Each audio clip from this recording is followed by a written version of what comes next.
سلام به همراهان چنل فیلم تیوب، حالتون چطوره؟ امیدوارم هر جا که هستین حال دلتون عالی باشه.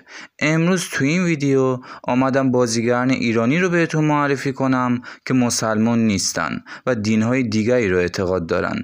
هدف از این ویدیو فقط اطلاعات و سرگرمی به شماست، وگرنه دین و عقاید هر کس مربوط به خود اون فرده. تا آخر این ویدیو با من همراه باش و اگه در آخر ویدیو رو دوست داشتی لایکش کن.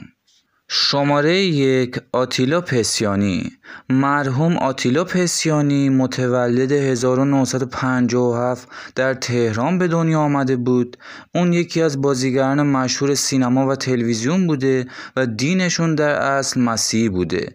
این بازیگر در 6 اکتبر 2023 در پاریس فرانسه به علت بیماری سرطان معده درگذشت. از بهترین سریال هایی که بازی کرده بود میتوان به رستگاران، آخرین گناه و راه بیپایان اشاره کرد. شماره 2. فردوس کاویانی. مرحوم فردوس کاویانی متولد 25 سپتامبر 1941 در کرمان متولد شده بود. فردوس دینش زرتشت بوده و به این دین اعتقاد داشته.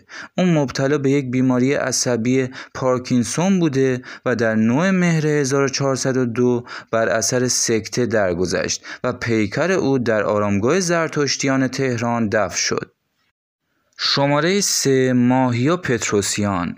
ماهیا هنرپیشه سینما، تئاتر و تلویزیون ارمنی تبار اهل ایران است. این بازیگر زن پیرو دین مسیحیت است و از سال 1990 تا کنون مشغول فعالیت در بازیگری بوده.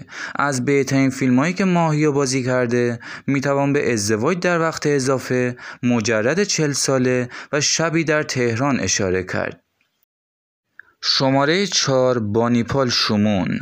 بانیپال متولد 1978 در تهران به دنیا آمده و الان 46 سالشه. او مدرک مهندس عمران دارد و فارغ التحصیل مدرسه سینما و تئاتر تهران است. این بازیگر همچنین از اسمش که معلومه دینش آشوری است. از بهترین فیلم و سریال هایی که بازی کرده میتوان به غلامرضا تختی، تنگه ابوغریب و کرگدن اشاره کرد. شماره 5. لوون هفتوان. مرحوم لوون هفتوان متولد 26 مارس 1966 در تهران بوده و اصالتاً ارمنی تبار بوده.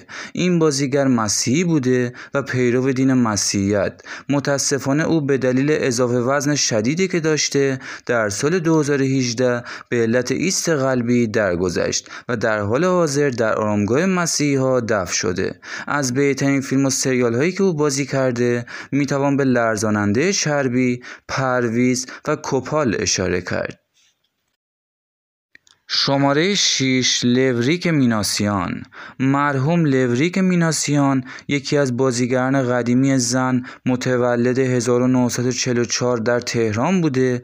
او هم یکی از بازیگران مسیحی بوده که همکنون در آرامگاه مسیحیان دفن شده. او در سال 2004 به علت سکته قلبی درگذشت. از بهترین فیلم و سریال هایی که بازی کرده بود میتوان به تماس شیطانی، خانه خلوت و تکیه بر اشاره کرد. به انتهای این ویدیو رسیدیم. ممنون که تا آخر ویدیو با من همراه بودید. لایک ویدیو فراموش نشه و اگه اولین بار با کانال فیلم تیوب آشنا شدی یک سر به ویدیوهای دیگه کانال هم بنداز. مطمئنم خوشت میاد.